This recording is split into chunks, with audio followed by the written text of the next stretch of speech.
안녕하세요. 학교폭력 전문행정사 박은주입니다.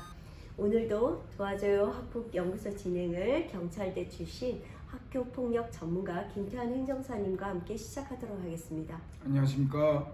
학교폭력 전문행정사 김태환입니다. 예, 지난 시간에는 행정심판을 청구하는 이유에 대해서 알아보았습니다. 이번 시간에는 행정심판 집행정지 신청에 대해서 알아보는 시간을 갖도록 하겠습니다. 행정사님, 네. 행정심판을 청구하는 부모님들께서 그 집행정지에 대해서도 관심이 굉장히 많으시더라고요. 네, 맞습니다. 행정심판을 네, 청구할 때 네, 집행정지도 함께 청구해달라고 하는 학부모님들이 많으십니다. 집행정지 규정에 대해서 행정사님께서 한번 네, 설명해 주시죠. 네. 행정심판법 30조의 처분의 집행 또는 절차의 속행 때문에 중대한 손해가 생기는 것을 예방할 필요성이 긴급하다고 인정할 때에는 직권으로 또는 당사자의 신청에 의하여 처분의 효력, 처분의 집행 또는 절차의 속행의 전부 또는 일부의 정지를 결정할 수 있다. 다만 처분의 효력 정지는 처분의 집행 또는 절차의 속행을 정지함으로써 그 목적을 달성할 수 있을 때에는 허용되지 아니한다라고 규정해 놓고 있는데 너무 어렵거든요. 네, 어려워요. 네, 부모님들이 이해하기 좀 쉽게 다시 한번 설명해 네. 주시죠. 네. 학부모님들이 이 행정심판법상 집행정지 조문을 네. 알고 계시는 경우가 드물 거예요. 네. 쉽게 풀어서 집행정지를 안 하면은 중대한 손해가 생겨 네. 이를 예방할 필요가 있을 때 네. 그때 집행정지를 한다는 건데요. 네. 더 쉽게 풀면은 이런 겁니다. 네.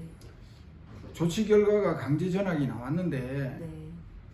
강제 전학을 보냈어요. 네. 그런데 행정심판 재결에서 네. 강제 전학이 잘못됐다 취소해라 이러면은 네. 전학간 학교에서 다시 원래 학교로 다시 와야 되는 문제가 생기고 퇴학을 했는데 네. 퇴학 조치가 내리는데 퇴학을 시켰어요. 그런데 행정심판에서 퇴학 조치가 잘못됐다는 재결이 나오면은 네. 다시 학교에 복학을 해야 되는 문제가 생깁니다. 네. 네. 이런 경우에 중대한 손해가 발생할 것을 예방할 때 그때 집행정지를 한다는 뜻입니다. 그럼 그 강제 전학과 퇴학 조치는 곧바로 행정심판을 청구하는 게 맞겠네요?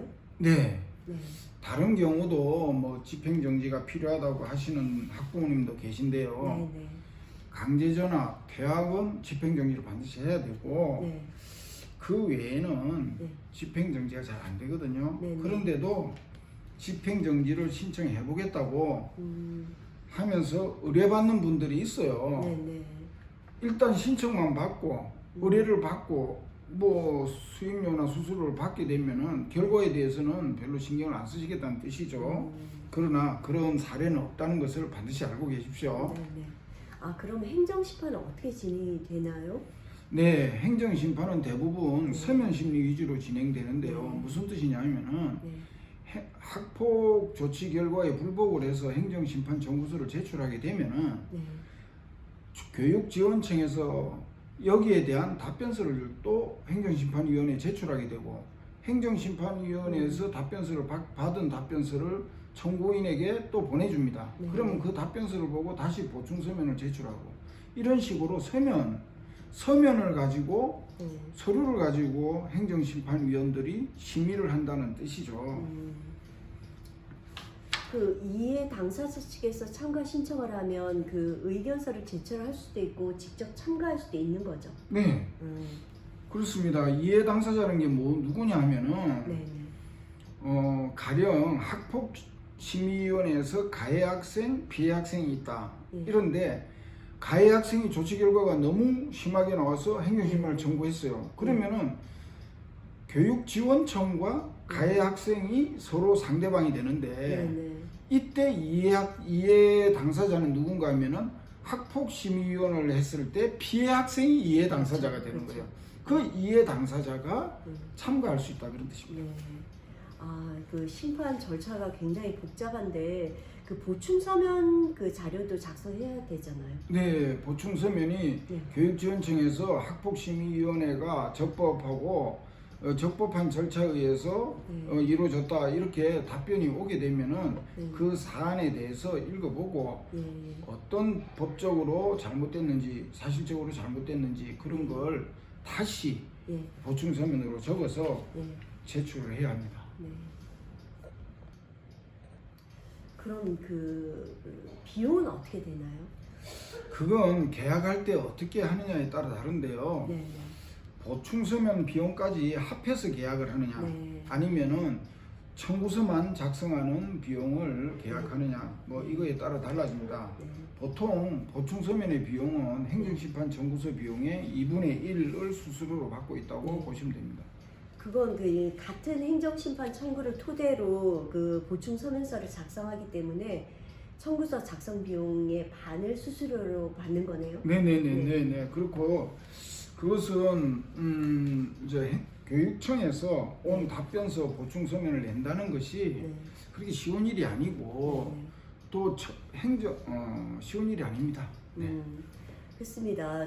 변호사는 그 수임을 하면 끝까지 그 대리를 하는 반면에 비용이 비싸고 행정사는 건건히 수수료를 받기 때문에 수수료가 좀 상대적으로 저렴하다라고 볼 수 있겠네요.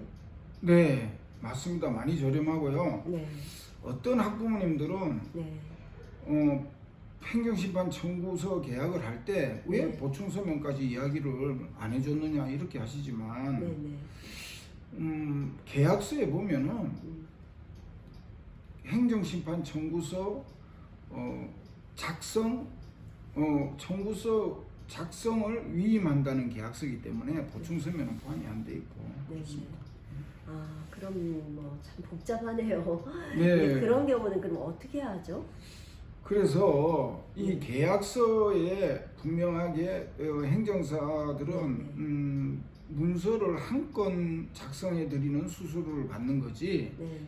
변호사처럼 전체적으로 사건을 한 건 다 처리해 주는 비용이 아니기 때문에 청구서 보충 서면 비용을 별도로 받고 있다고 설명을 하고 있습니다. 네. 그 학교폭력 행정심판 인용률은 어떻게 되나요? 정확한 수치는 네. 발표를 안 해서 잘 모르지만 네. 다른 행정심판에 비해서 네. 학교폭력 행정심판 인용률은 네. 상당히 낮다. 근데 그 이유가 뭔가요? 그 이유는 학교폭력 행정심판은 학교폭력심의위원회라는 네네. 과정을 거쳐서 이미 다툼의 소지들이 많이 걸러진 상태라고 봐야죠. 근데 부모님들께서 그 인용률에 따라서 의뢰를 할 것이냐 말 것이냐 이렇게 물어보시고 그 의중을 그 가능성을 이렇게 물어보는 경우도 굉장히 많지 않나요? 많습니다. 네. 그런 경우에 네. 그 인용률을 과대 포장해서 이야기할 필요도 없는 거고 그 학교폭력 사안을 잘 살핀 후에 네. 인용될 가능성에 대해서 답을 드리는 것이 중요합니다. 인용률만 이야기해서는 안 되는 부분이죠. 네. 예. 근데 사실 의뢰하는 부모님들 입장에서는 행정심판에서 그 원하는 결과를 얻기 위해서 행정심판 청구를 하는 거니까 그 인용률을 알고 싶어하는 그 부모님들 마음도 이해가 가거든요. 네, 저도 그 부모님의 마음은 충분히 잘 이해가 되지만은 네. 그러나 그 사안을 잘 분석해서 정확히 알려드리는 것이 정말 중요하고 네. 솔직하고 정직하게 이렇게 우리가 업무 처리를 하는 게 더 신뢰를 쌓는다고 생각합니다. 네, 맞습니다. 사안 자체가 행심을 청구하기 힘든 경우에는 또 어렵다라고 말씀드리는 행정사가 맞습니다. 돼야 될 것 같다는 생각이 드네요. 네. 오늘은 학교폭력 그 행정심판과 집행정지 신청에 대해서 살펴보았습니다. 그동안 도와줘요 학폭연구소 유튜브를 보시고 연락 주신 부모님들께 감사드립니다. 그 주위 분들에게도 유용한 정보를 좀 알려주시면 감사하겠습니다. 전직 경찰과 전직 교사가 꾸미는 도와줘요 학폭연구소는 많은 아이들의 교육과 선도를 해온 현장 경험을 살려 그 학폭으로 힘든 학생과 부모님들에게 현실적인 도움을 드리도록 노력하겠습니다. 할까요? 네. 구독, 좋아요, 알림 설정 부탁드립니다. 감사합니다.